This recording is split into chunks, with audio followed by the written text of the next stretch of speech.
диплом хадгалах үйл ажиллагаа болъё.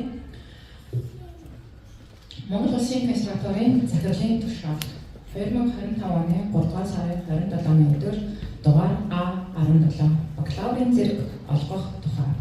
Боловсролын ерөнхий хуулийн 9-р зүйлийн 9-2-26, дугаар зүйлийн 26-гийн 1-22, 20-р зүйлийн 27, дээд боловсролын тухай хуулийн 21-р зүйлийн 21-5, боловсрол шинжилгээ ухаан яамны сайдын 2024 оны 3-р сарын 20-ны өдрийн А144 дугаар тушаалын 3-р хавталтаар батлагдсан дээд боловсролын сургалтын байгууллагын төгсгөлийн журам, Монгол Улсын консерваторийн сургалтын журам, Монгол Улсын консерваторийн төгсгөлийн үйл ажиллагааг зохицуулах журмыг тус үндэслэн тушаахна.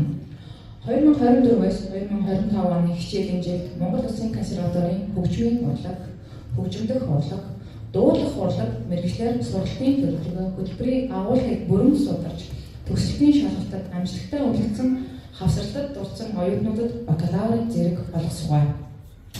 Төгсөгчдод дээд боловсролын мэдээллийн систем хэмээс эдүү цэглэмээр бакалаврын диплом захиалах, бакалаврын диплом, энгэрийн тэмдэг олгох, дипломыг блокчейн баталгаажуулах, төгсгөлийн мэдээ тайлах хугацаанд нь холбогдох газарт хөрвүүлэх ажлыг 4 журмын хүрээнд зохион байгуулахыг сургалтын бодлого зохицуулалтын газрын дарга Гүлфайрус Алхасгой захирал шаардж зарим.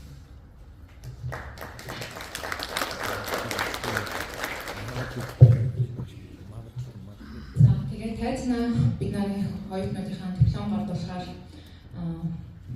Хүлээвэр цохор хөгжмийн техмэлэгч Дармаа багш, үндэсний хөгжмийн техмэлэгч Эрдэнэ Очрогч, Орон хуур техмэлэгч Болдодор багш, жаз хөгжмийн багш Нямдэрэл та бүхний тайзнаа урьж байна.